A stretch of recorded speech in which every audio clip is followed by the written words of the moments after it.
नमस्कार मित्रांनो, तर रेशन कार्डची के-वाय-सी करणे आता सुरू झालेलं आहे. तर तुम्ही घर बसल्या रेशन कार्डची के-वाय-सी तुमच्या मोबाईलमधून ते पण 5 मिनिटाच्या आत ही के-वाय-सी तुम्ही करू शकता. तर मोबाईलमध्ये असे आपल्याला 2 ॲप्स इथे डाउनलोड करावे लागतात. तर ते डाउनलोड करून आपल्याला ई-के-वाय-सी ह्या ठिकाणी फेस थ्रू ई-के-वाय-सी इथे कंप्लीट करावी लागते आणि ई-के-वाय-सी केल्यानंतरच तुम्हाला तुमचे धान्य ह्या ठिकाणी सुरू राहणार आहेत.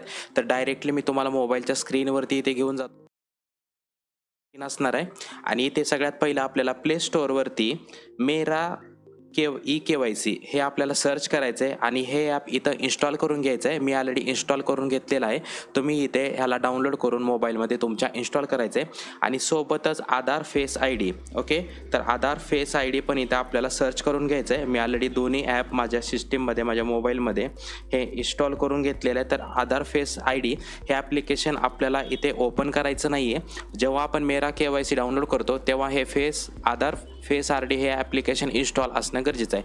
हे पण तुम्हाला ॲप्लिकेशन इथे इन्स्टॉल करायचं आहे आणि मेरा के-वाय-सी हे ॲप्लिकेशन इन्स्टॉल झाल्यानंतर ह्याला इथे ओपन करायचं आहे आणि ओपन केल्यानंतर इथे बघू शकता की सगळ्यात पहिलं आपल्याला स्टेट सिलेक्ट करायचं आहे. सगळ्यात पहिलं आपण इथं स्टेट सिलेक्ट करूयात आणि स्टेट सिलेक्ट केल्यानंतर व्हेरीफाय लोकेशनवरती इथं क्लिक करायचं आहे. म्हणजेच इथे मोबाईलचं लोकेशन ऑन असणं गरजेचं. ज्यांचं इथं ऑफ आहे त्यांनी नोटिफिकेशनमधून किंवा इथे डायलॉग बॉक्स येईल त्याच्यामधून तुम्ही लोकेशन इथे ऑन करू शकतात. लोकेशन ऑन केल्यानंतर आपला 12 अंकी जो आधार कार्डचा नंबर आहे तो इथे टाकून जनरेट OTP बटनवरती इथं क्लिक करायचं आहे.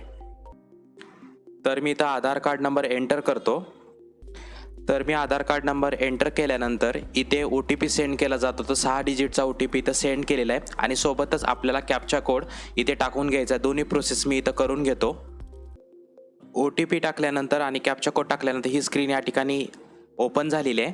तर इथे बघू शकतात की तुम्ही के-वाय-सी स्टेटस या ठिकाणी वाय आलेला आहे, म्हणजेच माझी के-वाय-सी झालेलं आहे. ज्यांचे इथं के-वाय-सी झालेले नाही आहे त्यांनी फेस ई-के-वाय-सी बटनवरती क्लिक करायचं आहे आणि ई-के-वाय-सी बटनवरती क्लिक केल्यानंतर इथे बघू शकतात की अशा प्रकारे आपल्याला एक फेस ऑथेंटिकेशनचं या ठिकाणी ॲग्रीचं या ठिकाणी चेकबॉक्स येणार आहे. त्यावरती प्रोसीड बटनवरती क्लिक करून तुमचा फेस रेकग्नायझेशन म्हणजेच फोटो या ठिकाणी क्लिक करायचा आहे. तर फोटो क्लिक करण्यासाठी कोणतंही बटन नाही आहे, मात्र तुम्ही सर्कलमध्ये तुमचा चेहरा या ठिकाणी सेट केल्यानंतर डोळे ब्लिंक केल्यानंतर या ठिकाणी ऑटोमॅटिकली फोटो इथे निघतो तुमचा आणि फोटो निघाल्यानंतर इथे बघू शकतात की फोटो निघाल्यानंतर ई-के-वाय-सी स्टेटस रजिस्टर सक्सेसफुल आणि इथे डेट आणि टाईम येतो, म्हणजेच तुमची ई-के-वाय-सी इथे झालेली आहे. ओके, तर सक्सेसफुली ई-के-वाय-सी झाल्यानंतर चेक करण्यासाठी सेम प्रोसेस राहील. तुमचा आधार कार्ड नंबर टाकायचा आहे, त्यानंतर OTP जनरेट करायचा आहे. कॅप्चा कोड टाकून तुम्हाला वाय म्हणून आलेला असेल तर तुमची ई-के-वाय-सी इथे सक्सेसफुल झालेलं आहे आणि तुमचं धान्य इथे सुरू राहणार आहे.